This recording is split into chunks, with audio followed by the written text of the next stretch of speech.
내 안에도 많지만 바깥에도 많다. 현금보다 카드가 더 많은 지갑도 나다. 3년 전 포스터가 들어있는 가죽 가방도 나다.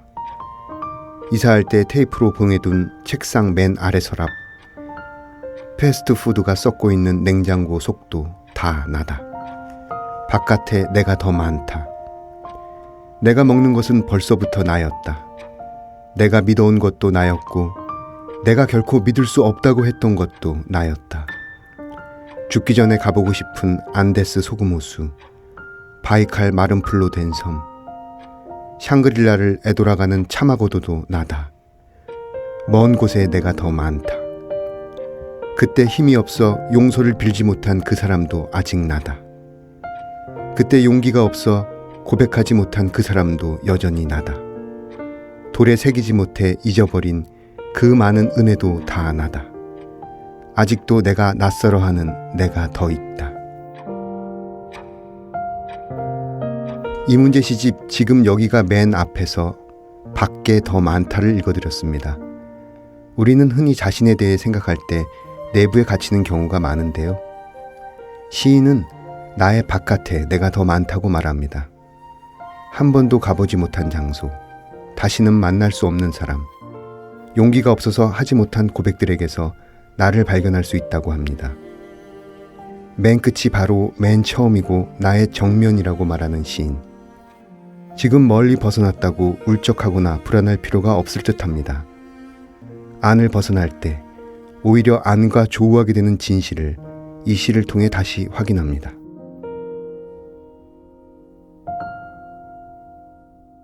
거리의 사람들 바람 따라 흐르면 서성이듯 혼자서 기다리고 날 부르는 기억에 흔들리는 땅콩이 사람들 사라졌네. 난 속을 퍼져서 울 것 같아서 한참 눈 감고 잊혀져가는 모든 것 당연한 건가요?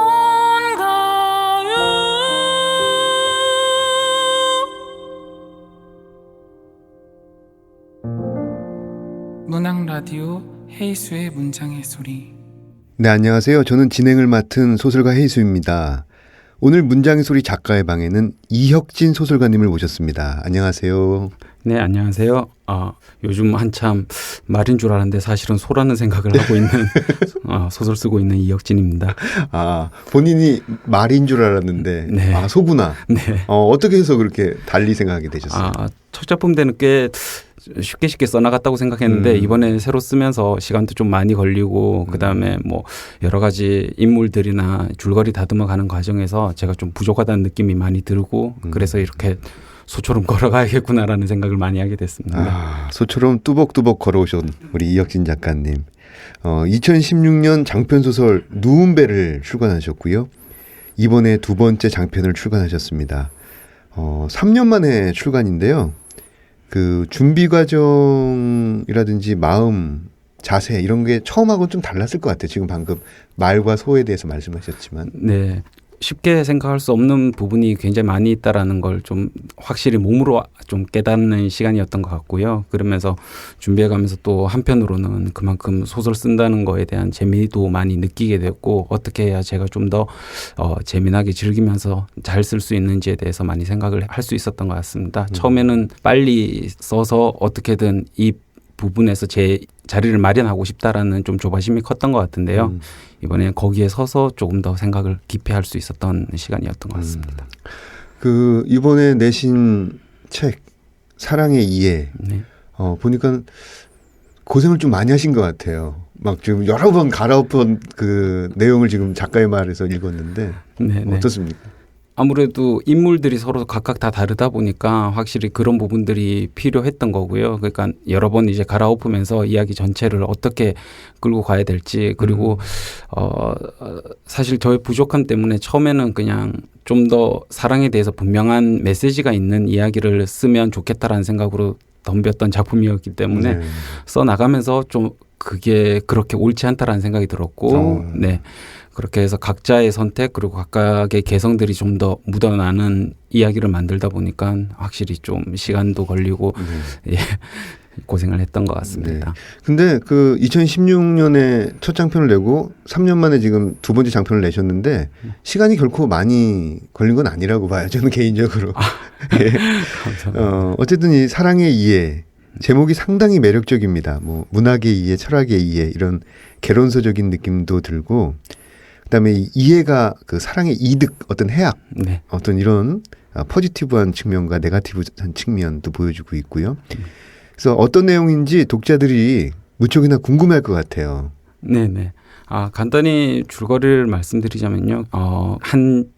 은행 지점을 배경으로 4명의 남녀가 서로 연애 감정으로 얽히는데 저는 여기에 이제 계급 관계를 같이 이야기하고 싶었고 그래서 정규직인 상수라는 주인공과 그리고 비정규직인 텔러 수영과 연애 감정이 서로 생깁니다. 하지만은 두 사람 다 서로 좋아하는 것이 아니라 일방적인 관계였고 그 사이 이 수영이라는 친구는 아르바이트 청원 경찰인 다른 종현이라는 주인공을 사랑하게 되고 그리고 이 남자는 상수라는 남자는 다른 정규직 직원인 미경과 연애를 하게 되고 그러면서 각자 자기 살 길로 잘 가는 듯 했으나 예, 서로 연애 감정이라는 것이 그렇지 않음을 다시 확인하게 되고 그러면서 관계가 서로 엉키게 되면서 예, 진행하는 이야기입니다. 네. 그 은행을 배경으로 그 네 남녀의 사랑 그리고 직장에서의 어떤 전투적이면서 속물적인 생존을 담았다고 보여지는데요. 그 은행이라고 하면은 자본주의 사회에서 그 굉장히 상징적인 공간이잖아요. 그래서 이 은행을 배경으로 소설을 쓰기가 쉽지 않은데 어떻게 취재를 좀 하셨습니까? 친구들 중에 은행에서 지금 근무를 하고 있는 친구들이 많아서 취재는 되게 자연스럽게 됐었고요.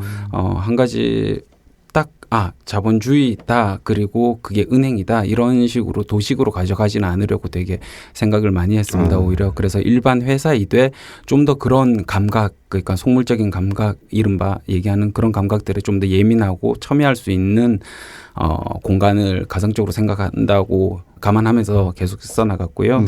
네, 좀 재밌었던 부분은 남자인 친구들은 남자인 친구들대로 은행 다니는 여자들은 좀 속물적이야라고 얘기를 했고 또 반대로 여자들은 여자들대로 은행에 다니는 남자들은 되게 매력이 없어라고 이렇게 얘기를 하는 부분들이 좀 있어서 무척 흥미롭다고 생각했습니다. 그리고 그런 부분들이 좀 더 이야기에 들어가게 됐던 것 같고요.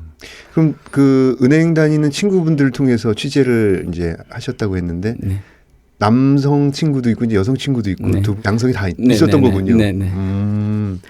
아니 그래가지고 저는 그 한겨레 문학상 수상작인 그 누운배 이 중국에 자리한 조선소를 배경으로 한 작품 이 작품은 조선소에서 실제로 일했다라고 들은 것 같아요. 그래서 은행에서도 일을 하셨을까?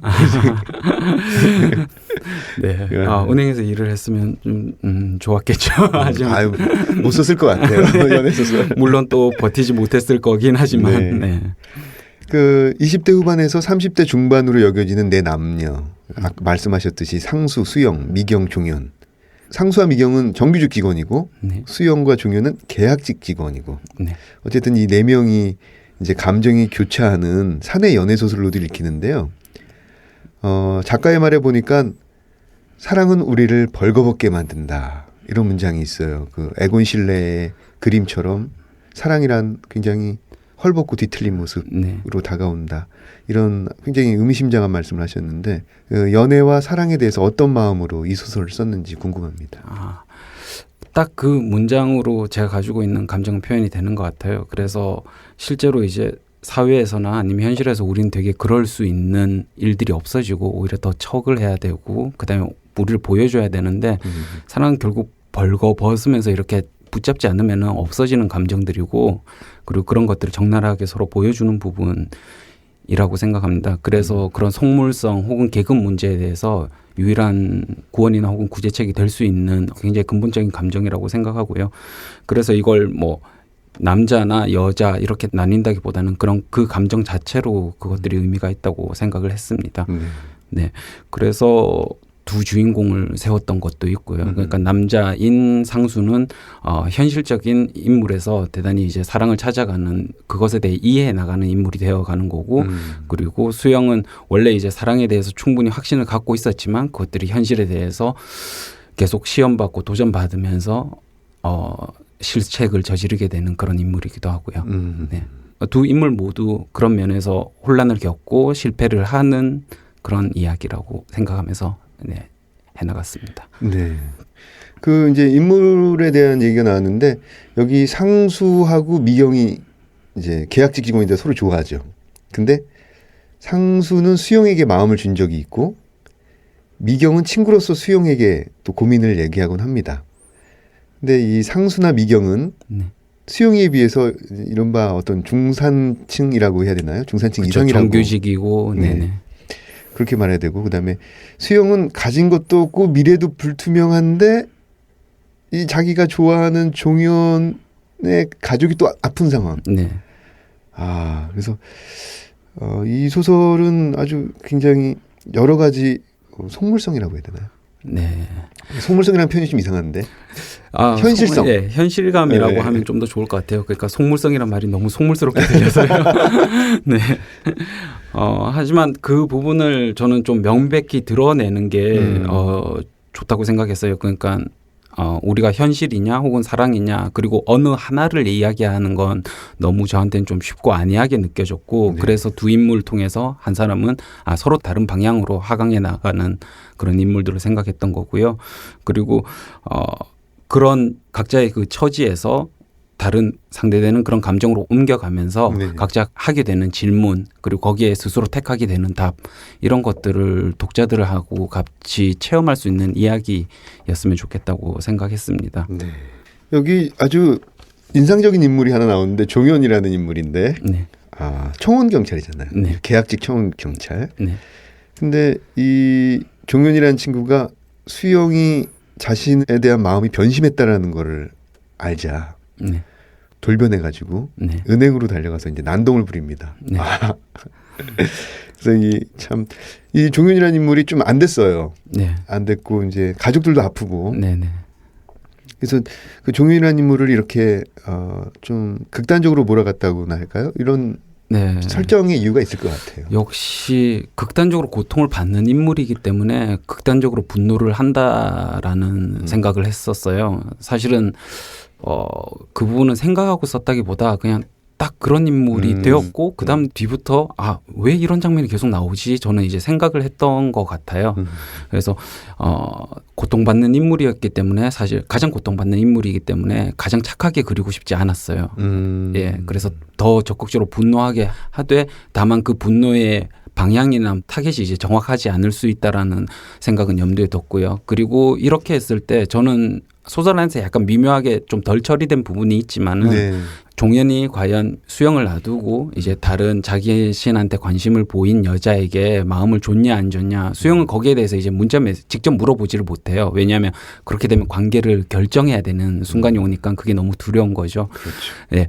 그래서 종현에 대한 문자 메시지만 보고 이제 자기가 오해를 하게 되는데 종현은 사실은 그 사람한테 마음을 주지 않았기 때문에 완전히 마음을 주지 않았고 흔들려 것이기 때문에 그렇게 거세게 분노를 할 수 있었다는 것이고 그렇게 분노를 했기 때문에 수영은 심지어 매우 심각한 타격을 입고 사회적으로도 그리고 감정적으로도 직접적인 타격과 상처를 입지만은 결국에 종현에게 우리가 이렇게 허무해지지는 말자라고 이야기를 할 수 있는 부분으로 넘어갈 수 있게 됐던 것 같아요. 네. 지금 소설에 등장하는 인물들에 대해서 저희가 좀 구체적인 이야기를 나눠보고 있는데요. 또 굉장히 그 조직사회이기 때문에 여러 인물들이 나옵니다. 네. 지점장, 부지점장, 뭐 팀장, 대리. 근데 여기 보면 직급이 높은 남자 인물들일수록 간혹 아슬아슬하게 성추행이라든지 성추행과 인간적인 격려 사이의 판단이 애매한 어떤 그런 행동들. 그런 행동을 하죠. 그래서 이런 인물들을 또 풍자하는 것 같은데요. 네. 어떠십니까? 근데 소설로 옮겨왔기 때문에 결국 이제 풍자가 되는 거지만 사실은 되게 명백하게 쓰고 싶었고요. 그대로 옮겨오고 싶었고 저는 이제 그런 사람들이 결국 그런 행동을 하는 건 다른 사람들이 자신의 행동을 어떻게 받아들일지 거기에 대해서 생각하지 않기 때문이잖아요. 네. 그래서 그것을 그냥 그대로 만약에 그런 사람이 이 내용을 읽는다면 불편할 수밖에 없도록 그렇게 쓰고 싶었습니다. 네, 풍자나 희화화조차 아닌 그냥 네 그런 부분에 대해서는 약간 타협이 없는 지점인 것 같아요. 예. 네, 그렇게 써보고 싶었습니다. 네. 사실 어떤 조직 생활을 하면서 자신보다 상급자가 그런 아슬아슬한 행위를 할 때 굉장히 고민스럽고 고통스러운 거는 하급자인 우리들이잖아요. 그렇죠. 네. 힘의 균형이 명백하게 이제 일어나 있지 않기 때문에 그래서 불균형한 상황이기 때문에 그럴 수밖에 없는 것 같아요. 그래서 요즘 텔레비전 보면서 특히 전지적 참견 시점이라는 드라마를 예능 프로그램 보고 있는데 네. 그게 아마 그 점을 명백히 보여주는 지점이 아닌가 싶습니다. 거기에서 이제 연예인은 어쨌든 그 갑이기 때문에 거기에서 착한 척을 해도 되고 약간 성질을 부려도 되고 이렇지만은 그 밑에 있는 사람은 항상 착할 수밖에 없죠. 매니저. 네, 매니저들은. 네. 그래서 착하게 해주면 너무 고마워해야 하고 또 약간 성질을 내고 부려도 네, 다 받아줘야 되고 어쨌든 그 밑에 있는 매니저들은 텔레비전 시청자들한테 되게 착한 사람으로밖에 보일 수가 없는 상황인 거예요. 그렇죠. 네. 저는 그런 면에서 그거를 스튜디오에 앉은 사람들이 품평을 하고 뭐 어떤 사람이 더 착하다 덜 착하다 이런 이야기를 하는 것들이 매우 좀 네 저한테는 불편한 부분입니다. 네. 그런 면이 있었네요. 네. 저는 이 소설을 읽으면서 이런 인상을 받았는데요. 이 결혼 정년기의 청춘 남녀가 이 번듯한 직장에서 일을 하면서 연애하는 이 모습들이 사실 남들이 다 부러워할 만한 상황인데 그리고 또 화양연화 분명히 인생에서 가장 좋은 한 시절이어야 하는데 읽고 난 뒤에는 굉장히 씁쓸했어요. 그래서 연애를 표방하지만 결국 좀처럼 바뀔 수 없는 이 사회 계급 구조랄지 직장에서의 권력 관계 어떤 이런 것 때문에 그런 거일 수도 있다는 생각이 들고요.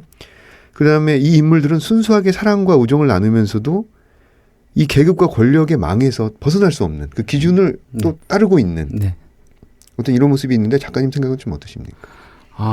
그것들이 저는 네 당연한 것이라고 생각해요. 그러니까 우리가 당연히 거기에 대해서 피해 나갈 수 없고 그것들에서 열애할 수 없기 때문에 당연히 그걸 우리의 일부로 받아들이되 대신 명확하게 봐야 되지 않나라는 생각이 들어요. 그래서 흔히 남자들이 하는 변명 중에 사랑하니까 헤어진다라든지 네, 또 반대의 경우도 있죠. 그래서 우리가 항상 헤어지거나 혹은 만날 때 하는 거짓말들 중에는 계급의 문제나 혹은 현실적인 문제를 사랑의 문제로 농친다거나 또 그 반대의 경우가 있다거나 이런 것 때문에 우리가 사랑의 감정에 더욱 선명하게 자신을 내보이지 못하고 뭔가 아쉽게 불편하게 그리고 알 수 없게 헤어지는 게 아닌가라는 생각이 들었고요.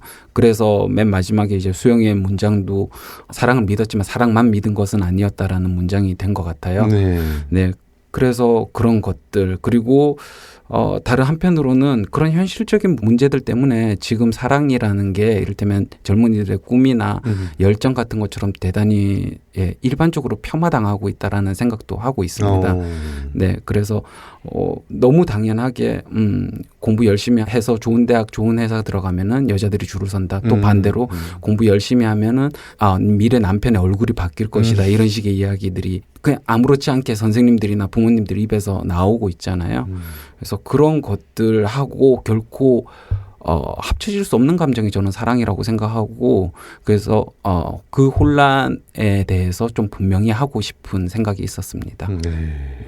그 마지막에 그 종윤의 난동, 종윤의 난동으로 인해서 수영이 은행을 떠나게 되고 또 이 헤어질 것 같지 않은 상수와 미경 역시 사실은 헤어질 것 같았긴 했어요. 상수와 미경이 헤어진 뒤에 이제 다른 지점으로 전근을 갑니다. 4년 후 상수와 수영은 우연히 만납니다. 그래서 옛날 그 수영이 살던 그 높은 언덕 위의 집으로 이제 가는데 다소 열린 결말로 끝이 나서 독자들은 다양한 상상을 할 수 있을 것 같아요. 그 이제 같이 비를 맞으면서 우산을 쓰고 걷는 장면, 가느다란 비가 이제 우산 위로 떨어지는 장면에서 끝나는데 작가님은 이 독자들이 이 둘의 관계가 어떻게 되기를 어떻게 상상하길 바라시나요? 둘의 관계는 이미 사실 열려 있다라는 생각은 하지 않았어요. 마지막에 있을 때 충분히 이제 그런 느낌을 주고 싶기는 했지만은 감정적으로 이까지 읽어온 독자라면 이 두 사람이 다시 연결되거나 서로를 보는 일은 없을 거라는 생각을 납득을 하게 될 것 같아요. 왜냐하면은 상수는 사실은 미경에게 그 대단한 열정을 느꼈지만은 자신이 정말로 사랑해줬고 그리고 자신에게 사랑을 일깨워준 사람은 그 감각을 심지어 수영에게 투영할 수 있을 만큼 풍부하게 채워줬던 사람은 미경이란 걸 뒤늦게 알았고 네, 수영 역시 자기가 그렇게 사랑할 수 있었던 남자는 이미 종현이었다는 걸 알고 있는 상황이니까 그 두 사람이 다시 되지는 않을 것 같아요. 하지만은 그 두 사람이 여전히 어떤 친구 같은 하지만 명백한 우정이라고 볼 수는 없겠죠. 대단히 느슨한 공감대는 가질 수밖에 없다고 생각해요. 같은 곳에서 근무했고 서로 어떤 모습을 너무 봐왔고 그리고 마지막에 이제 도시의 불빛들을 보는 그 풍경에서 그것들을 좀 전하고 싶었습니다. 그래서 그 빗줄기가 굉장히 힘없고 맥없는 가느다란 빗줄기였군요. 이해가 확실히 더 잘 됩니다. 지금 어떻게 차기작을 생각하고 계신가요? 네, 지금 한 경장편 되는 원고를 하나 생각하고 있고요. 그래서 작업하고 있고 그건 좀 환상 소설 그리고 좀 더 웃기는 소설이 될 것 같은 생각입니다. 그리고 조금 더 묵직한 주제로 장편 하나를 조금 더 생각하고 있습니다. 그건 아마 내년쯤 한번 시도해 보려고 하고 있습니다. 지금 이제 경장편은 완성도가 어느 정도 되는 건가요? 초고는 거의 마무리되었고요. 네. 그래서 한번 이제 편집자께 보여드리고 이제 같이 얘기를 해보려고 하고 있고 내년에 쓸 장편도 일단 초고는 완성이 된 상황입니다. 그게 사실은 지난 그 노은배 나오고 그 다음에 1년 정도 이렇게 매달려 있던 작품이었는데 이걸 쓰면서 좀 어떻게 써나야겠다는 감각이 사실 그 부분이 좀 더 중요한 것 같아요. 생각으로 이렇게 써야지 이게 아니라 몸에 좀 익어 있는 감각으로 이렇게 쓰면 되겠다라는 게 생기니까 다시 한번 좀 고쳐서 볼 힘이 생겼습니다. 지금. 네, 그래서 그쪽으로 생각하고 지금 있습니다. 누운배가 끝나고 써둔 것 그다음에 그거는 뭐 어떤 내용인가요? 뭐 지금 500매의 경장편은 SF에 관한 거라고 하셨고 아니요. 그 좀 더 현실적인 환상 소설이고요. 소재는 현실적인 환상 소설. 네. 중국식 향낭이라고 대단히 이제 붉고 조그만 향낭을 우연하게 손에 쥐게 된 남자가 현실 사회에서 그것 때문에 변화해가고 그리고 다시 나락으로 떨어지기도 하고 그런 이야기입니다. 네. 지금 차곡차곡 그 저장소에 글들이 많이 쌓여 있으신 분이에요. 보니까. 이쯤에서 다음 코너로 넘어가 보겠습니다. 내가 가장 사랑하는 문장들. 어떤 문장들을 가져오셨을지 소설가의 목소리로 직접 들어보겠습니다. 네. 제가 매우 좋아하는 한국 소설가 중에 한 분이 박완서 선생님이신데요. 이분의 단편 중에 닮은 방들이라는 작품이 있어요. 여기서 이제 여자와 남편이 오랫동안 처가살이를 하다가 아파트 단지로 이사를 갔는데 그 아파트에서 이제 자신들과 생활의 꿈을 펼치기 시작하는 거죠. 그래서 남자는 되게 열심히 집에 돈을 벌어오는 남자가 되고 그 시대에 80년대, 70년대쯤에 그리고 여자는 이제 그 처음으로 갖게 된 자기 집을 꾸미기 시작합니다. 근데 여기에 멘토 같은 이제 맞은편 철수 엄마라는 분이 계시죠. 그래서 그분이 해주는 맛깔스러운 음식, 그분이 단 커튼 등등등등 이런 것들을 보면서 따라하다 보니까 어느새 자기의 아파트 그 집조차 그 사람 집과 다르지 않고 그리고 그렇게 되면은 그 아파트 단지에 있던 사람들이 사실 크게 다 다르지 않는 삶의 모습으로 바뀌어 있는 걸 알게 되는 거예요. 그래서 여전히 요즘에도 좀 유효하지 않나라는 그런 생각도 하게 되는 부분인데요. 그 여자가 이제 그런 것들을 깨닫게 되면서 심지어 쌍둥이인 자기 아들마저도 약간씩 구분을 못하게 되는 이런 상황이 됩니다. 좀 더 소설적으로 가죠. 이 부분에서.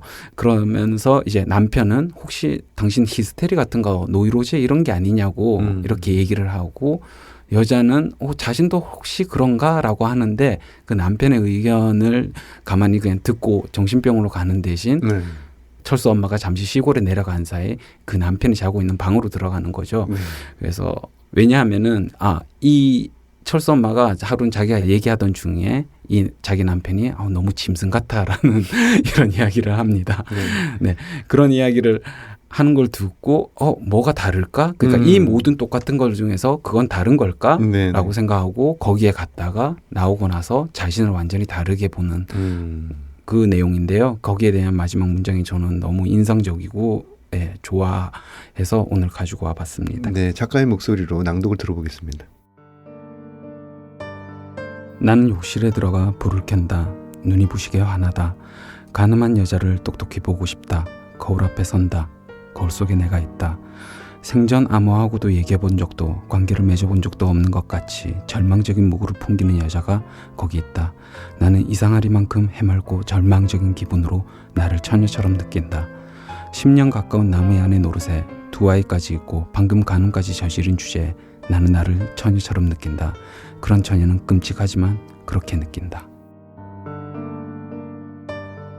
네, 닮은 방들 박원순 선생님의 너무 닮다 못해 네. 그 철수 엄마의 남편의 방까지 들어가게 된 네. 한 여인의 독백 네. 부분을 읽어주셨습니다. 자, 그럼 이번에는 사운드 앤 스토리 시간인데요. 저희 문장의 소리에서는 작가님이 가져오신 소리들을 틀어드립니다. 오늘 저희를 위해서 어떤 소리를 들고 오셨는지. 네. 이 책 후반 작업을 하고 있을 때 마침 기회가 돼서 시드니에 살고 있는 그 친구 집에서 얼마간 지냈던 적이 있는데요. 거기에서 저녁에 낙조가 되게 근사했어요. 그 블루마운틴 배경으로 해서 이렇게 해가 떨어지고 그 앞에는 되게 깊숙한 숲에 단독주택들이 줄지어 서 있고 공립학교가 서 있는 그런 풍경이었고요. 그걸 그냥 저녁 때 물끄러미 보면서 이런저런 생각들을 많이 했습니다. 그래서 간직하고 싶어서 영상으로 찍어뒀던 것이 있는데 그걸 이제 보내드렸고요. 네, 그런 소리입니다. 네.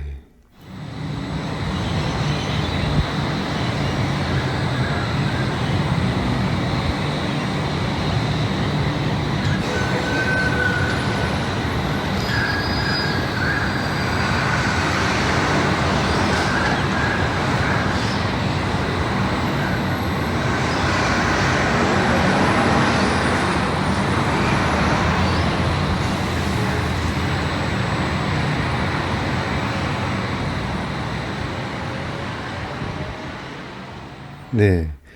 이건 쉽게 말하면 해질녘의 소리라고 할 수 있을까요? 네. 시드니. 네. 구체적으로 어느 지역이죠? 북쪽에 있는 체스우드라는 지역이었고요. 체스우드요. 네. 혹시 아시나요? 체스우드. 잘 알죠. 그러신가요? 새소리 하며 네. 해가 떨어질 때 사실 소리가 없다고 생각하는데 네. 이 사운드를 들으니까 정말 체스우드에 해 떨어지는 기분이 고스란히 느껴져요. 네, 특히 좀 더 많이 들어갔으면 좋겠는데 사실은 해질 때 그 새들이 되게 요란하게 우짖더라고요. 네. 그래서 뭐 그냥 그쪽에 이제 오래 계신 분들 하는 농담으로는 새들이 저녁 회의 중이라고. 네, 오늘 어느 집에서 치즈를 주워 먹었더니 맛있었더라. 어느 집은 칠면조가 맛있더라. 뭐 이런 얘기를 하는 게 아닐까. 뭐 그런 얘기였습니다. 진짜 그 해질 무렵이 되면은 뭐 카카투라든지 레인보우 로리케라든지 새들이 일제히 우는 소리가 들리는데 그 베란다로 새들이 많이 날아 들어오잖아요. 네네. 고기 새들은 정말 사람을 무서워하지 않죠. 그 손바닥에 꿀 같은 걸 이렇게 올려놓으면 새 혓바닥에 나와서 그걸 핥아먹습니다. 그런 것까지 알고 오셨군요. 감사합니다. 남반구의 일몰의 소리. 아이고 기분이 좋습니다. 자, 이제 정말 보내드려야 될 시간이 됐는데요. 오늘의 소감 대신에 나에게 소중한 세 가지가 있다면 어떤 것일까요? 가장 소중한 것은 역시 지금은 가족인 것 같고요. 네, 아마 이런 일들을 좀 더 겪게 되면서 생각하게 된 것 같습니다. 실감하게 된 것 같아요. 그리고 다음에는 글인 것 같고요. 네, 지금 쓰고 있는 글 확실히 그걸 쓰고 있을 때는 좀 다른 것들을 다 잊어버릴 만큼 쓰는 것 같아요. 셋째는 저 자신인 것 같습니다. 네, 그냥 건강하고 잘 살고 하루하루 좀 저녁에 왔을 때 행복한 피곤을 느끼는 게 저의 목표이고 바람인 것 같습니다. 네. 가족과 글과 자신.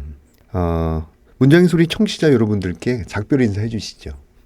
오늘 이런 자리에서 제가 쓴 책과 그다음에 제가 좋아하는 문장들로 이야기할 수 있어서 너무 즐거웠고 감사했던 것 같습니다. 다음에도 또 좋은 글을 써서 이렇게 인사드릴 수 있게 했으면 좋겠습니다. 감사합니다. 네, 사랑의 이해를 출간하신 이혁진 소설가님 보내드리고 저는 2부 책들의 방에서 뵙겠습니다.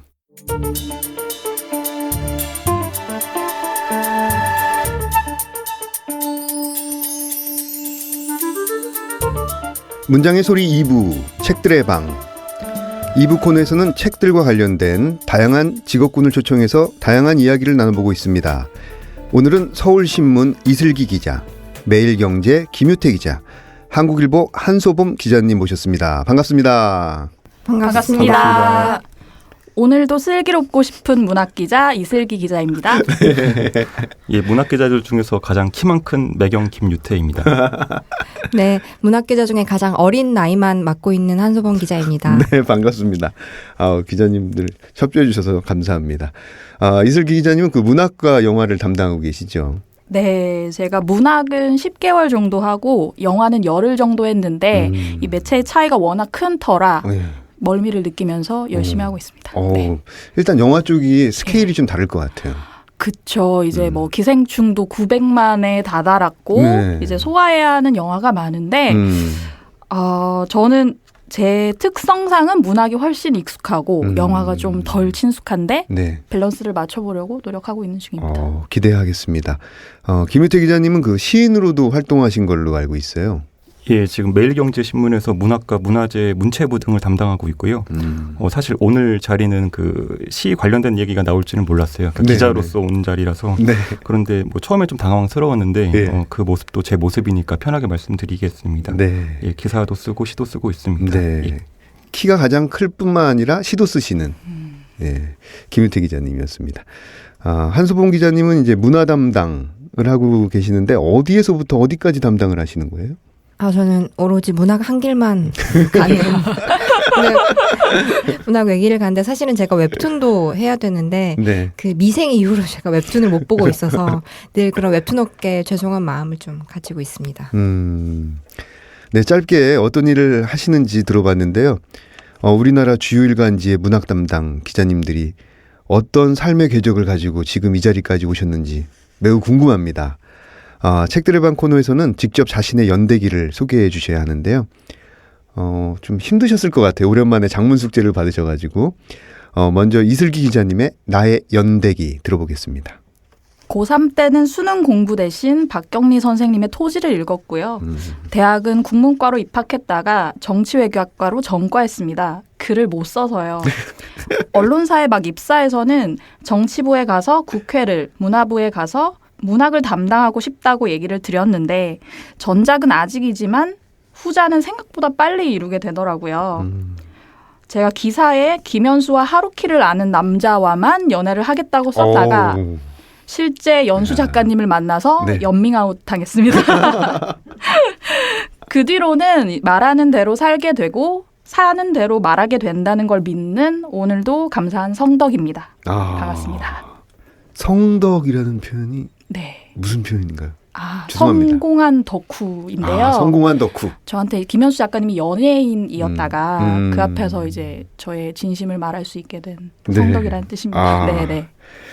그 국문과에서 정외과로 전과를 하셨는데 네. 다시 문학 담당 기자가 되셨잖아요. 네네. 이 기이한 운명의 장난은 무엇일까요? 그래서 교수님이 너 헛짓했다. 이럴 거면 왜 돌아왔냐 이러시죠. 네. 고3 때 읽은 토지는 어떠셨어요? 굉장히 그 긴 소설인데. 고3 때 읽은 토지는 토지 읽으면서 다른 분들은 어떤 경험을 하시는지 모르겠는데 그 막판에 막장이 다가올수록 너무 싫은 거예요. 이게 빨리 끝나니까. 네, 이거라도 읽어서 부모님이 좀 공부하는 것처럼 보이는 연막 작전을 폈는데 마지막 읽는 게 되게 떨렸는데 이제 제가 알기로 박경리 쌤이 8월 15일에 탈고하신 걸로 알고 책 내용도 8월 15일로 끝나는데 저도 우연찮게 8월 15일에 다 읽었던 기억이 납니다. 그 뒤로는 대하소설을 어떻게 자주 접하셨나요? 아니면? 토지가 처음이자 마지막일 수도 있지 않을까. 네, 앞으로 시간이 있으니까요. 네네. 네, 다음으로는 김유태 기자님의 나의 연대기 들어보겠습니다. 문학을 전공하겠다고 다짐한 건 누가 시킨 일은 아니었습니다. 고등학교 야자 시간 시집을 몇 권 챙겨 가방에 넣었습니다. 교과서에 나오는 시집이 아닌 동시대 프로들의 세계, 정제된 자형은 언어 영역 지문이 보여주는 세계와는 달랐습니다. 학교에서 걸어 10분인 시립도서관에서 공부하겠다고 말만 하면 야자의 감옥을 탈출하는 일이 가능했습니다. 가방을 열람실에 던져놓고 자료실 800번대 책장으로 직행했습니다. 시집을 열면 캐캐묵은 흙냄새 비슷한 책냄새에 마음이 편안했습니다. 별거 아니네 생각하면서 시라는 걸 끄적였습니다. 아무래도 제게 처음은 그렇게 시작됐던 것 같습니다. 예고 문창과로 전학을 가겠다고 고집도 부려봤습니다. 계획은 실패했는데 사실 그래서인지 국문과를 가겠다는 아들을 부모님은 반대하지 않으셨습니다. 사실 제가 이과였거든요. 대학에 와서는 미친 듯이 술을 마셨습니다. 그러나 또 열심히 읽었고 공부했습니다. 군대를 다녀오고 대학원을 준비하다가 결국 원서를 내지 못했습니다. 혼자 문학이라는 방문을 닫아버렸는데 그 세계를 뛰쳐나온 겁쟁이였던 것 같습니다. 사실은 4학년 때 마지막으로 시를 투고했는데 역시 떨어졌고요. 최종심에 적힌 그 한마디가 저를 그 세계에서 방출하는 한마디 같았습니다. 사실 대학원을 준비하면서 그 학보사의 양다리를 걸치고 있었습니다. 사실 제가 9학기를 다녔는데 그중에 5학기를 학보사에서 일했습니다. 기자는 절대 하지 않겠다고 했는데 대학원을 그만두니까 학보사 경험 때문인지 언론사로 갈 길밖에 없었습니다. 2010년에 지금 회사에서 첫 사회생활을 시작을 했고요. 사실 그 사이에 시집도 읽지 않았고 소설도 절대 보지 않았습니다. 대신에 보도자료만 열심히 봤습니다. 금융부에서 3년을 있었고 정신을 차려보니까 세종시로 가는 KTX에 타고 있었습니다. 경제부 발령이 난 날이었습니다. 그래서 만 5년 동안 그 경제파트에서 있었고요. 실패를 할 것도 없고 성공을 할 것도 없는 시간이 흘러서 저는 꽤 지쳐 있었습니다. 그래서 다음 부서를 지망하라는 공지가 나왔을 때 망설이지 않고 문화부에 손을 들었습니다. 시인을 만나고 소설가를 만나면서 예전의 기억이 다시 되살아났습니다. 한때 굉장히 열망했는데 그런 실패한 이야기를 주워 담다 보니까 이런 어떤 도돌림표 같은 상황에 놀라기도 했습니다. 그래서 다시 쓰기 시작했고요. 지금은 문화부 문학 담당을 하면서 밤에는 또 시도 가끔씩 쓰고 있습니다. 네. 예, 이상입니다. 이 나의 연대기가 이 문학을 향한 어떤 뜨거운 고백관처럼 너무 길었던 것 같아요. 그 예고 문창과로 전학을 가고 싶을 정도로 고등학교 때 이제 어떤 시심, 문학병 이게 약간 좀 들은 건데 이 고등학교 때 읽었던 시집 중에 최고의 시집은 어떤 거였어요? 사실 한 권을 꼽기는 좀 어려울 것 같고 예, 여러 권. 좀 그 질문이 가장 어려워요. 예, 사실은 어떤 분을 꼽아야 될지 사실 좀 많이 그 시기적으로도 좀 혼재가 되어 있어서. 예, 군대 시절은 어떤 시집이 가장 기억에 남습니까? 제가 사실은 지금 저희 문화부의 같은 부서에 그 허연 시인이 계신데, 예, 그 저의 그 오래된 선배이시기도 하고, 근데 허연 선배 시집을 많이 읽었던 것 같습니다. 이 얘기를 하는 거 별로 안 좋아하실 거예요. 착한데 답을. 네, 알겠습니다. 다음으로는 한소봉 기자의 나의 연대기 들어보겠습니다. 저 같은 경우에는 되게 식상한 형제도 없고 친구도 많이 없는 데다 부모님은 맞벌이를 하신 탓에 놀거리라고는 집에 널린 책이랑 하루 종일 이야기를 쏟아내는 TV밖에 없던 여자의 굉장히 흔한 성장서사라고 할 수 있는데요. 근데 물론 이 부분에 대해서는 좀 논쟁의 여지가 있는 것이 제가 지금도 부모님한테 그때 저를 그렇게나 방치했는데 제가 본드를 하거나 범죄에 빠지지 않고 이 세상에서 가장 안전한 놀거리를 찾은 것이 얼마나 부모님으로서는 행운이냐 제가 이렇게 말하고는 합니다. 그래서 아무튼 도서관에 널린 각종 책을 좀 퀘스트 깨는 느낌으로 읽었고 그러다 보니까 어부지리로 얻어진 언어 능력 덕분에 국문학과에 진학하게 됐습니다. 이제 그 당시에 국문과는 좀 현실 감각 없고 그 낭만의 마지막 좀 계승자처럼 여겨지는 선배들이 있는 그런 보르잖아요. 그래서 그때 생각 없이 국문과 생활을 하다가 1학년 때 고등학교 때 가장 친했던 친구 아버지가 돌아가셨는데 그때 그 죽음이 좀 사회적으로 이슈가 되는 그 유서를 남기셔서 언론에서 기사로 다뤄졌어요. 그때 이상한 배신감 같은 게 좀 느껴지더라고요. 왜냐하면 그 말하자면 미시사 어떤 아버지였고 남편이었고 내가 아는 설명들은 다 소거가 되고 그 대의를 위한 목적 하에서만 죽음이 해석이 되는데 좀 부당하다는 느낌이 들었거든요. 그래서 기사에 나오지 않는 죽음에 대해서 좀 어떤 방식으로든 쓰여질 필요가 있겠다는 사명감이 들었고 그래서 어떤 형태로 쓰면 좋은가 해서 소설이 가장 낫겠다 해서 소설을 써서 대학문학상에 냈고 대학신문에 실리게 됐는데요. 그래서 그때 처음으로 글을 써서 사람들한테 읽힌다는 거에 의미를 좀 어렴풋하게 체감을 했고 그래서 한동안 뭐 시나리오도 쓰고 소설도 쓰고 하면서 방황을 하다가 언론사에 들어오게 됐다는 스토리인데 그 제가 언론사 입사 준비 직전에 마지막 발악처럼 쓴 소설을 한국일보 신춘문예에 투고를 했는데 당연히 보기 좋게 떨어졌는데요. 네. 근데 그게 이제 전력이 돼가지고 사회부랑 이렇게 돌고 돌아서 이제 문화부의 문학담당이 돼서 신춘문예에 문의 전화를 받는 입장이 됐다는 이런 농담 같은 네, 연대기입니다. 그래서 이제 그래서 한국일보 신춘문예는 영원히 투고할 수 없게 됐다는 그런 네, 이야기입니다. 한국일보 신춘문예에 투고해서 최종심까지 가셨다가 지금은 어느덧 한국일보 신춘문예를 담당하고 계시는 기자가 된 것이죠. 그죠. 이제 이런 문의 전화가 와요. 몇 월부터 내면 되냐. 양식은 폰트는 무엇으로 해야 되냐. 그래서 기계처럼 얘기하면서 참 인생이란 알 수 없다. 참. 그 세 분 나의 연대기 들으면서 궁금한 게 그 기자가 된 계기라고 해야 될까요? 무슨 계기라고 하면 일단 뭐 직업을 가져야 되는 상황에 몰렸을 테고 자신이 닿을 수 있는 가장 가까운 섬 그쪽으로 이제 손이 닿았을 텐데 그럼에도 불구하고 본인 나름의 어떤 의지라든지 이런 게 있었을 것 같아요. 이슬기 기자님부터.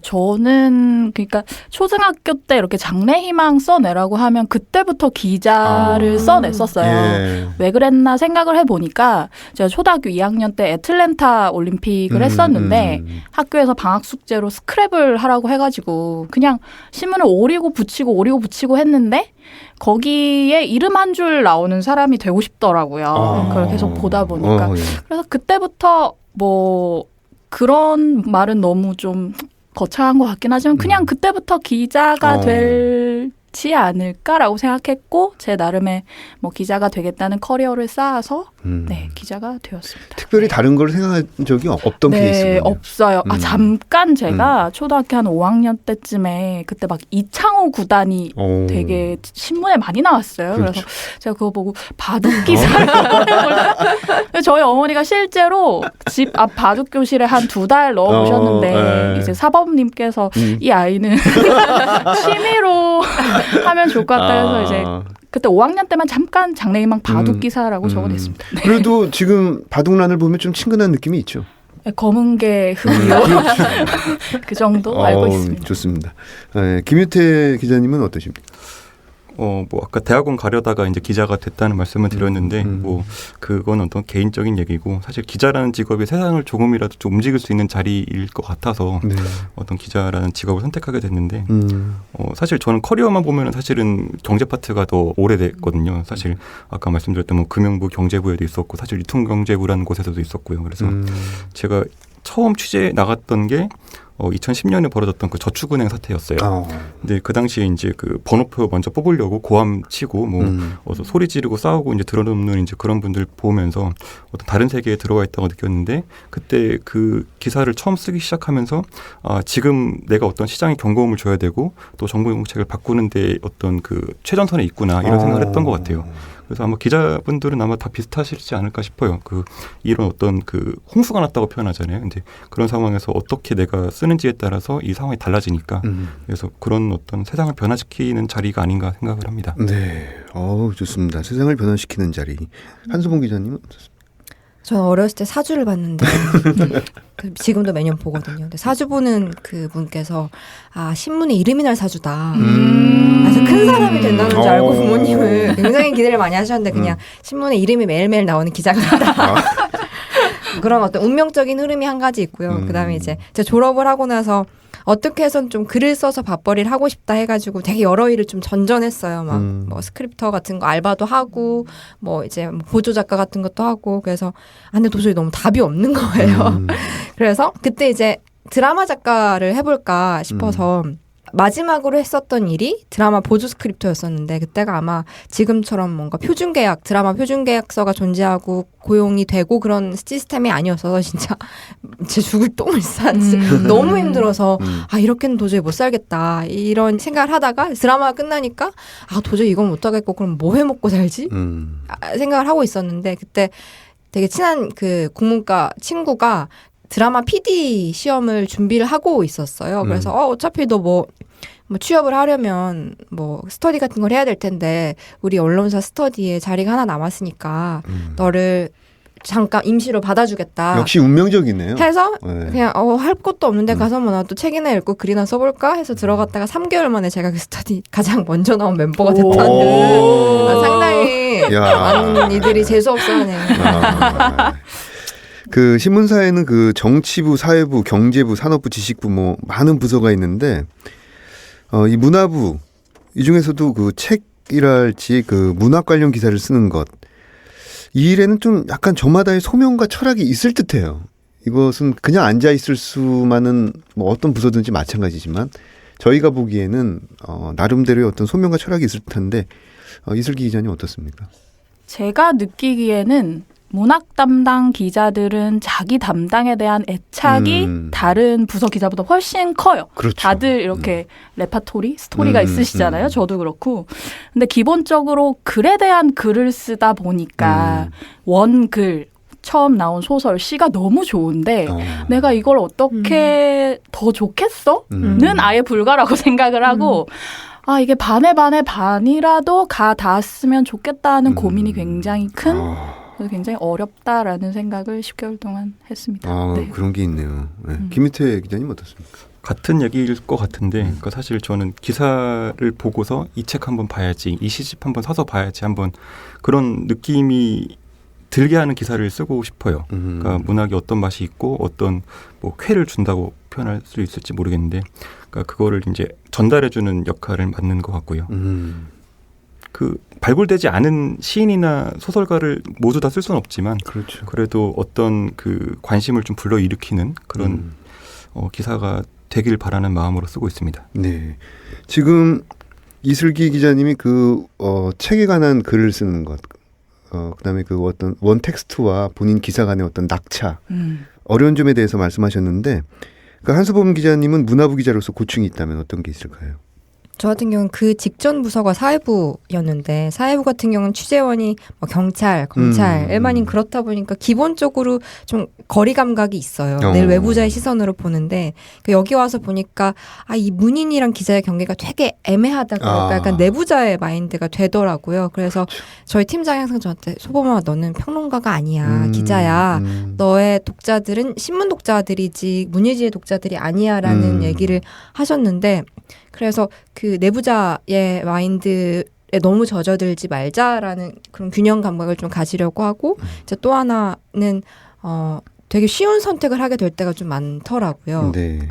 유명한 출판사에 이름난 저자의 책이면 아무래도 더 들여다보게 되고 근데 그렇다 보니까 놓치게 되는 작품도 많을 거라는 두려움도 좀 있어서 가능하면 그런 어떤 이름에 현혹되지 말자라는 생각을 좀 하려고는 하는데 쉽지는 않습니다. 네. 그 김희태 기자님은 그 문화부 기자로서의 고충이 있다면 뭐가 있을까요? 이 자리에 있는 분들이 다 신문 기자들이시다 보니까 아마 이런 생각을 하실 것 같은데 저 같은 경우는 실질적으로 애로사항이 신문 지면이 항상 한정되어 있는 지면이다 보니까 항상 좁다는 생각을 많이 하게 됩니다.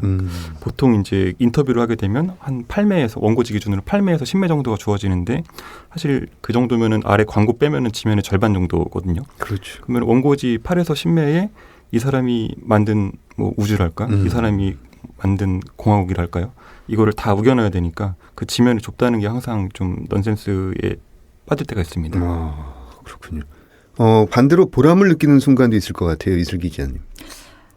저는 이게 제 친구들의 립 서비스일 수도 있는데 이 책 서평이 너무 재밌어서 잘 읽었는데 맨 끝에 이슬기 기자가 있더라라고 하면 막 엄지척이고요.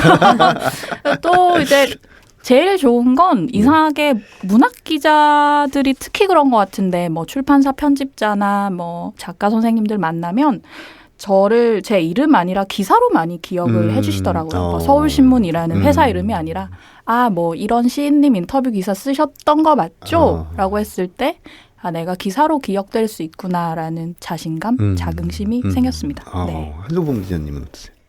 저 같은 경우는 자꾸 이제 직전 부서가 사회부였다 보니까 이제 거기는 늘 제가 기사를 쓰면 거기에 불만을 갖게 되는 사람이 생길 수밖에 없거든요. 왜냐하면 정책을 비판하면 정책 담당 공무원들이 힘들고 경찰을 비판하면 경찰 공무원이 힘들고 피해자랑 피의자가 있는 기사를 쓰면 피의자한테 항의 전화가 올 수밖에 없잖아요. 근데 여기 와서 쓰니까 그때는 그래서 내가 남을 힘들게 하는 일을 왜 이렇게 계속 해야 되지? 누군가를 자꾸 괴롭히는 듯한 기분이 들었는데 여기 오니까 이제 굳이 이제 나쁘다고 할 만한 것들을 소개하지 않으면 되고 좋은 것들만 이 책이 왜 좋습니다 라는 얘기를 하니까 이제 좋은 일을 하고 있는 것 같은. 그래서 어디 가면은 참 좋은 분이네요. 좋은 기사 쓰셨죠 라고 하니까 내가 되게 좋은 사람이 된 것 같은 기분이 좀 든다는 거. 덕을 쌓는 부서. 덕을 쌓는 부서. 벌써 약속된 시간이 다 됐는데요. 좀 어려운 질문 드리겠습니다. 나에게 가장 소중한 것 3가지. 굉장히 어려워들 하세요. 이슬기 기자님. 저는 이 질문 되게 직관적으로 생각했는데 그 최근에 읽었던 책 아무튼 술에 보면 네. 김원비 작가님이 이제 자기 인생의 3원색은 책술 축구라고 하시더라고요. 네. 저는 책술냥입니다. 냥. 책술 고양이가 제 인생에 가장 소중한데 저희 고양이를 품에 안고 술을 마시면서 책을 읽으면 제일 소중한 순간입니다. 책술냥. 네. 좋습니다. 김윤태 기자님. 사실 이 질문을 받고서는 좀 깊게 생각을 해봤는데 네. 3가지인 것 같아요. 저한테는 시간, 몸, 기억인 것 같습니다. 시간을 말씀드린 이유는 항상 저는 무의식적으로라도 어떤 제게 주어진 시간이 얼마나 되는지를 좀 생각하면 살려고 하거든요. 근데 그 주어진 시간이라는 거는 뭐 제가 살아있는 시간일 수도 있겠고요. 혹은 뭐 제가 문학 기사를 쓰는 그 남아있는 시간일 수도 있겠고요. 그래서 그런 시간을, 주어진 시간을 좀 소중하게 생각을 하려고 합니다. 그 2번째는 이제 몸이라고 말씀드렸는데 읽으려면은 눈이 있어야 되고요. 그렇죠. 그리고 쓰려면은 손이 있어야 되거든요. 그리고 특히 지금 제가 앞에 켜둔 노트북은 저한테는 무슨 기관 같습니다. 그리고 3번째는 기억인데 어떤 사람을 변별하는 기준은 그 기억이 다르기 때문이지 않을까 싶어요. 그래서 네. 기억이 저를 구성을 하니까요. 그래서 시간, 몸, 기억으로 꼽아봤습니다. 아주 좋습니다. 네. 한소범님. 김유재 선배가 너무 철학적으로 대답을 해주셔서 진짜 직관적으로 써왔는데 저는 최근에 이사해가지고 저희 집 너무 소중하고요. 집 소중하다. 그다음에 고양이랑 그다음에 월급. 너무 세속적인 좀 해석을 덧붙여도 될까요? 네네. 집은 이제 제가 10년간 서울에서 혼자 살면서 열심히 돈을 모아서 이제 전세로 최근에 이사를 갔는데 축하드려요. 열심히 살았다는 증거고 사람이 이렇게 몸을 누일 때가 참 필요하구나. 그리고 고향에는 어떤 관계적으로 이 연결된 대상이 꼭 필요하고 월급은 나의 직장인으로서의 사명감 그리고 그 직장인으로서의 사명감 안에는 당연히 책을 읽고 열심히 글을 쓰고 이런 것들이 포함되어 있지 않나. 그래서 월급이 너무 세속적으로. 예. 네, 문장의 소리 이제 마칠 시간이네요. 예, 다음에 이어서 또 3분 기자님과 이야기를 나누어 보도록 하겠습니다. 첫 책을 낸 작가들의 소개가 이어서 있습니다. 여기까지 저는 헤이수였고요. 다음에 찾아뵙겠습니다. 감사합니다.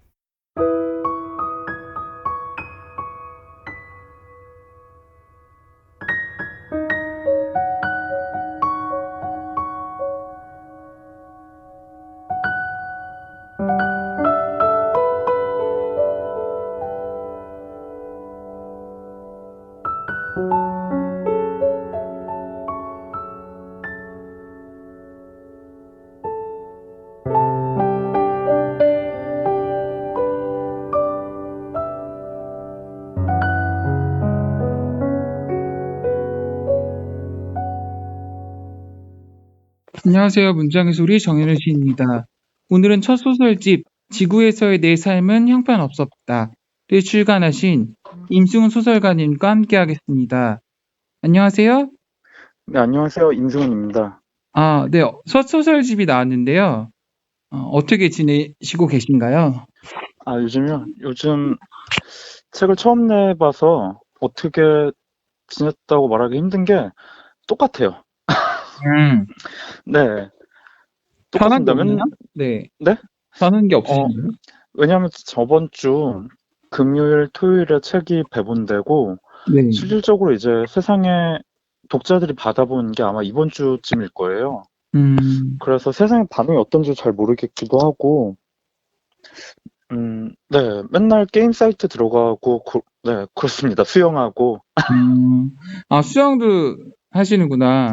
그럼요. 방금 전에 다녀왔어요. 1일 1수영. 되게 미남이잖아요. 미남이라고 지금 현우 씨가 말씀해 주신 건가요? 그쵸? 네. 제가 직접 말하는 건 아닌데 남들이 네. 그렇게 말을 하더라고요. 네네. 제목도 너무 재밌어요. 네. 어떻게 지어진 거예요?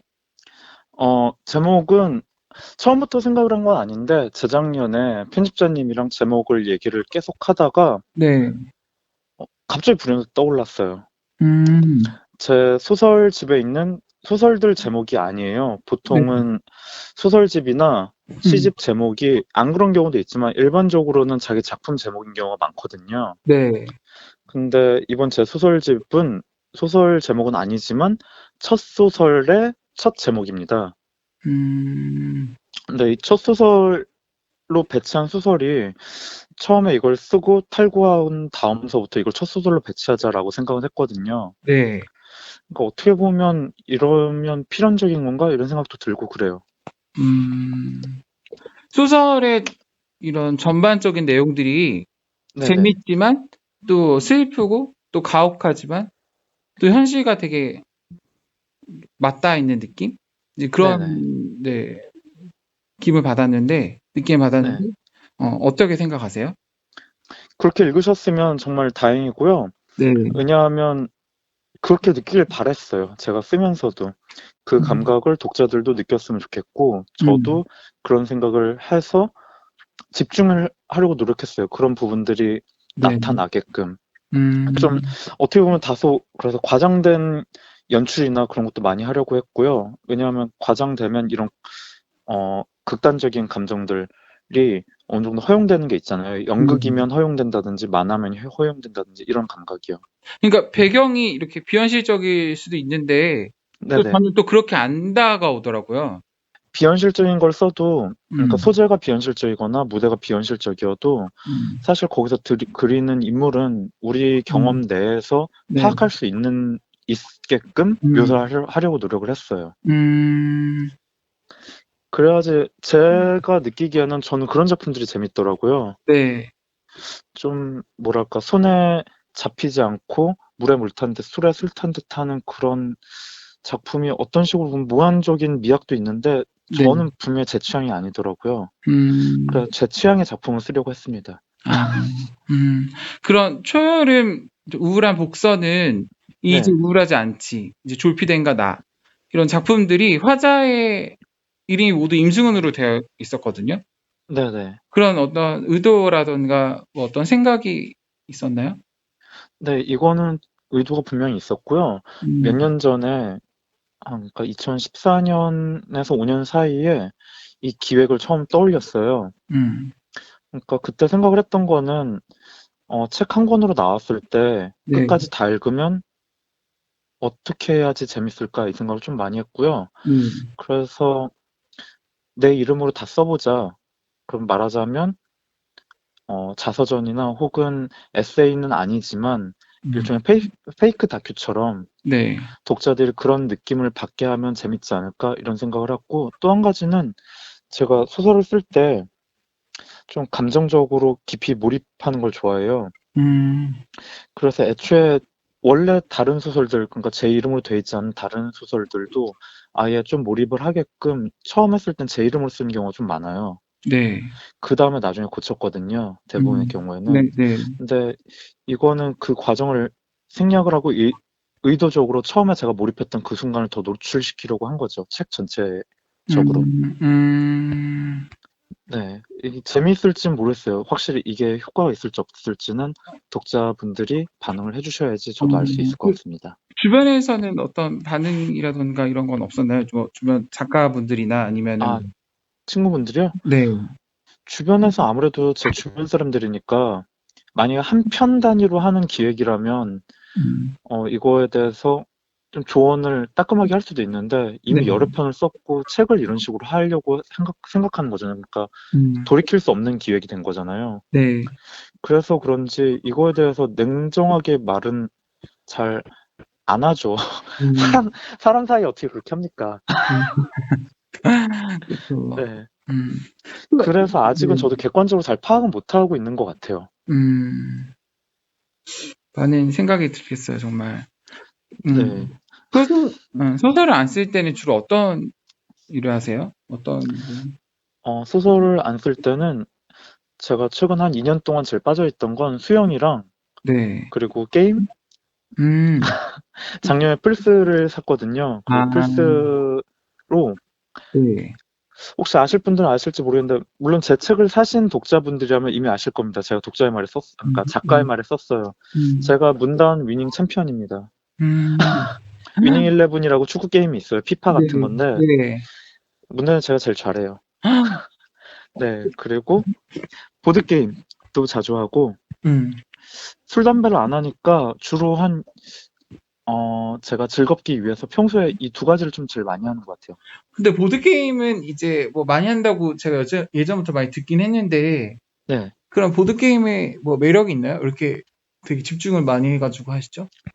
보드게임의 매력이라고 하면 가장 사람들이 잘 알 수 있는 매력이라면 그거겠죠. 일단은 사람이랑 만나서 한다. 이건 왜냐하면 현우 씨도 보드게임 카페에서 젠가나 할리갈리 이런 거 해보신 적 있지 않아요? 맞아요. 네.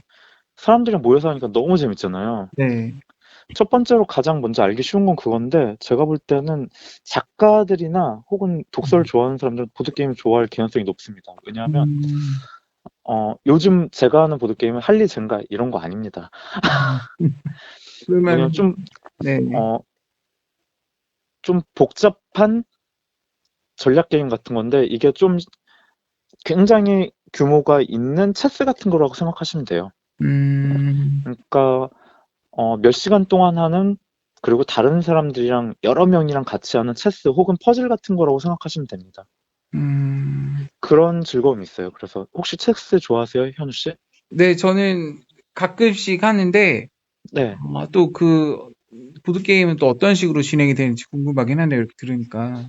네, 그 룰에 따라서 움직이는 건데 그 룰이 대부분 정경 계산을 해야 되게끔 이게 세팅이 돼 있어요. 네. 혹시 문명이란 게임 해보셨어요? 그거 보기만 했어요. 이게 듣기만 하고.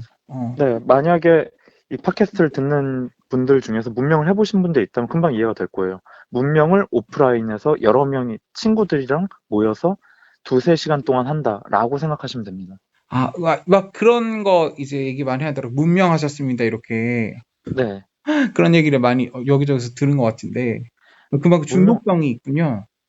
중독성은 문명이나 네. 아무래도 비디오 게임들보다는 좀 덜한 것 같긴 해요. 중독성이라고 치면. 네. FM 같은 것도 안 해보셨죠? 풋볼 매니저. 장난 아닌데. 4시간이 4시간이 아니에요. 그런 거 하면. 하는 사이에 한 달이 지나가 있습니다. 그만큼 시간이. 소설에서 임승훈과 실제 임승훈은 또 어떻게 다른가요? 이 부분이 좀 좋은 현우 씨가 질문해 주셔서 정말 반가웠어요. 왜냐하면 아무래도 제가 소설을 제 이름으로 주인공들을 4편이나 썼어요. 8편 중에 4편이고 그 중에서 한 편은 제 이름은 아니지만 제 이름을 말하자면 변형한 이름이에요. 외계인 이름이거든요. 네.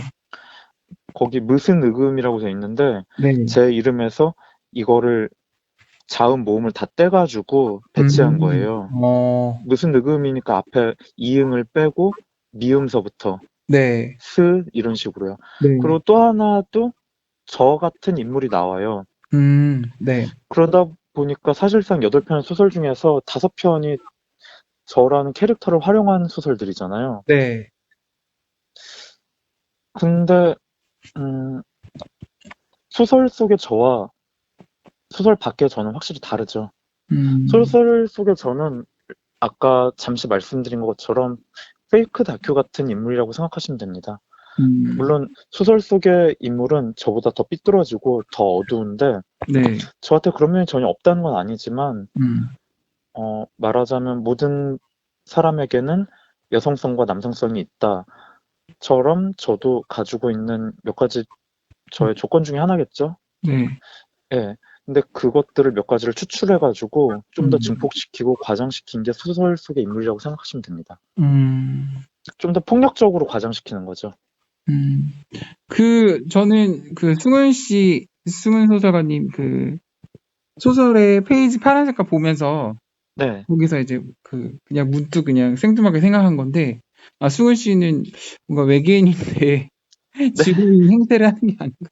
약간 그래서 그런 생각을 했거든요. 그러니까 그만큼 뭔가 제가 알고 있는 이제 승은 씨는 되게 앞뒤가 되게 같은 사람, 되게 티 없이 되게 맑은 사람 이렇게 저는 사실 이렇게 느껴졌었거든요. 그래서 사실 그 우주인 그 사진을 보면서 이게 되게 승은 씨의 약간 외계인의 모습인가? 약간 그런 상상을 해봤어요. 아, 그렇구나. 표지 어때요? 이뻐요? 표지는 되게 예뻤고 되게 일반 소설 같지 않으니까 좀 더 이렇게 눈에 확 들어오는 느낌이었어요. 외계인 느낌? 잘 모르겠어요. 근데 근데 저도 그 외계인이라고 하니까 생각나는데 저한테 몰입하면서도 어느 정도 거리감을 가져야 된다는 강박이 있었고 그 거리감 조절을 하려고 노력을 했는데 어떤지 잘 모르겠어요. 소설 속에서의 저는 모든 사람들을 다 미워하고 그리고 원망하고 폭발적으로 막 찌질함을 표출하는데 말하자면 굉장히 사회성이 없는 인간이거든요. 근데 종종 쓰다 보면 내가 실제로 이런 사람인가 이런 생각을 할 때도 또 있어요. 왜냐하면 저도 소심하고 찌질한 구석이 있고 그리고 맞아. 저 앞뒤가 같은 사람이라고 현우 씨가 말씀하셨는데 저 근데 뭔가 기분 안 좋으면 엄청 담아두는 성격이기도 해요. 그리고 앞뒤가 같아 보이는 건 아마 제가 눈치가 없어서 그런 걸 수도 있고요. 그래? 눈치가 없으니까 이게 내가 막 일부러 막 나는 맑은 사람처럼 행동하려고 하는 게 아닌데 눈치가 없어서 이걸 노출시키는 걸 수도 있어요. 본인에게 가장 소중하다고 생각하는 것 3가지를 이야기한다면 어떤 것들이? 세 가지는 일단 이걸 좀 생각을 해봤는데 3가지 가족과 친구들을 비롯한 사람들인 것 같아요. 플러스 우리 집 고양이. 그러니까 말하자면 저한테 위안을 주는 살아있는 존재들 주변에 그런 존재들이 가장 소중한 것 같고 그리고 2번째는 건강. 이게 좀 되게 웃긴 얘기일 수도 있는데 이 10년 그러니까 등단하고 그 8년의 시간 동안 제가 제일 많이 신경 쓴 거는 글도 글인데 건강이었거든요. 왜냐하면 작가란 직업군은 굉장히 안정적인 라이센스가 있는 직업군이 아니기 때문에 제 몸에서 나오는 거잖아요. 그래서 컨디션이 좀만 안 좋아도 좋은 작품이 나올 수 없다고 생각을 했고 또 하나는 가난한데 내 몸밖에 재산이 없는데 이 몸마저 망가지면 나는 끝이다 이 생각을 좀 많이 했어요. 그래서 그런 강박을 가지고 건강을 좀 신경 쓴 편이고요. 마지막으로 좀 많이 고민을 했는데 마지막은 좀 복잡하긴 하지만 좀 냉소적이면서도 긍정적인 마음. 잘 모르겠어요. 이게 공존하는지 잘 모르겠는데 제가 굉장히 냉소적인 것 같은데도 생각보다 긍정적인 것 같고 좀 이상하죠. B형 같은 A형 이런 느낌이죠. 당신은 내향적인 것 같지만 외향적이기도 하며 막 이런 얘기 같죠. 네, 오늘 인터뷰 감사드리고요. 마지막으로 임승훈 소설가의 우울한 복서는 이제 우울하지 않지 낭독 들으며 마치도록 하겠습니다. 추가 설명을 조금만 하자면 제가 낭독하는 부분은 이 소설의 마지막 장면입니다. 네, 낭독하겠습니다. 지금 이 순간 링 아래의 작은 테이블에 놓인 스톱워치는 1분 21초를 가리키고 있었다. 1분 22초가 됐을 때 나는 바닥에 누워 있을 것이다. 정확하게는 이렇게 될 것이다. 응우엔의 카운터펀치는 대략 1톤의 힘을 귀 안쪽 세방고리관에 전달할 것이다. 세방고리관이 충격에 제 기능을 발휘하지 못하면서 내 몸은 일시적으로 통제할 수 없는 상황에 빠질 것이다. 그러면 대략 4.2kg에 달하는 내 머리를 받치고 있던 목의 근육은 콩나물처럼 흐물흐물해질 것이고 머리는 격렬하게 흔들릴 것이다.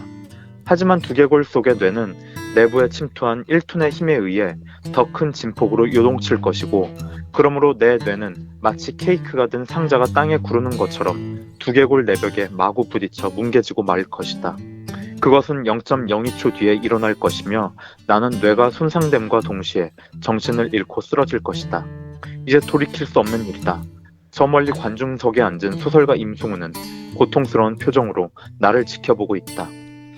고통스럽지 않을 리 없다. 자신의 죽음을 보는 게 괜찮을 리 없다. 하지만 죽음이 아니라면, 죽지 않는다면, 결국 운명을 이겨낸다면 나는 응우엔의 턱에 훅을 날리는 순간 이 예언을 탈출하는 꿈을 꾸기도 했다. 응우엔, 베트남 인구의 80%는 응우엔이라는 성을 쓴다고 했다. 응우엔, 희망을 꿈꾼 적 없는 희망의 단어. 응우엔, 28년의 폭우보다 어린 복서. 응우엔, 나보다 젊고 나보다 빠른 사나이. 결국 과학적으로, 그러니까 논리적으로 그의 주먹은 내 관자놀이에 맞을 것이다. 하지만 지금 이 순간에도 나는 그 어느 때보다 이기고 싶다. 아니 이 순간이기에 무엇보다 이기고 싶은 것이다. 내 관자놀이에 응우엔의 주먹이 꽂히는 순간까지 0.02초 뒤에 내가 죽음에 이를 때까지도 나는 이기고 싶은 것이다. 이게 잘못된 것인가? 물론 이제 불가능하다는 것을 안다. 응우엔의 주먹을 피할 수 없다는 것도 안다. 하지만 불가능하다고 해도 원할 수 있는 것이다. 이기고 싶다. 이기고 싶다. 응우엔의 턱에 닿고 싶다. 닿고 싶다. 궁금하다. 없는 걸까? 어디에도 없는 걸까? 닿은 사람은 없는 걸까? 끝내 응우엔의 주먹을 피하고 그의 턱에 훅을 박아 넣은 임승우는 없는 걸까? 비가 오지 않은 3월 24일은 없는 걸까? 옥상에서 뛰어내리지 않고 목을 매달지 않는 임승우는 없는 걸까? 목을 매달려다가 돌연 헛웃음을 지으며 14살짜리 노인네 고양이를 안으며 그 고양이의 목덜미에 코를 박고 다정한 냄새를 맡으며 내가 무슨 생각을 한 거지? 라고 되묻는 임승우는 없는 걸까? 이런 생각을 하는 게 잘못된 것인가? 아니다. 잘못되지 않았다. 잘못된 게 아니다. 목줄에 묶여 평생을 살아가는 개라도 잠이 드는 순간부터는 신이 되는 것이다. 어쩌면 그 개는 전생의 예수였는지도 모를 일이다. 그게 인생인 것이다. 내가 인생을 너무 늦게 깨달았다고 한다면 그건 맞다. 하지만 대부분의 사람은 모든 것이 끝나는 순간에야 인생을 깨닫게 될 것이다. 그러므로 나는 이 생각을 멈출 수가 없었다. 또 다른 나는 2시간 뒤면 알게 될 거라고 했다. 자신이 왜 나를 찾아왔는지 알게 될 거라고 했다. 2시간이 지났고 나는 깨달았다. 나는 저기 관중석 구석에서 왜 나를 이렇게 슬프게 쳐다보는가. 이제 알 수 있다. 어쩌면 그 역시 또 다른 죽음의 순간에 시공간을 넘어온 것일 수도 있다. 어쩌면 그는 그의 정지된 세상에서 영원한 박제가 됐을 수도 있다. 그리고 어쩌면 그도 간절하게 바랐을 수도 있다. 알고 싶다. 보고 싶다. 비가 오지 않는 3월 24일을 보고 싶다. 아니 3월 25일이 내일이 보고 싶다. 죽음은 한 번도 많지만 1000번도 부족하다. 그렇게 생각했을 수도 있다. 자, 이제 분명하다. 나 역시 떠날 때가 됐다. 이제 내 인생은 0.02초 남았다. 하지만 이로써 28년을 격해 비가 쏟아지는 3월 24일 7라운드 1분 21초에 나는 영원히 머물게 됐다.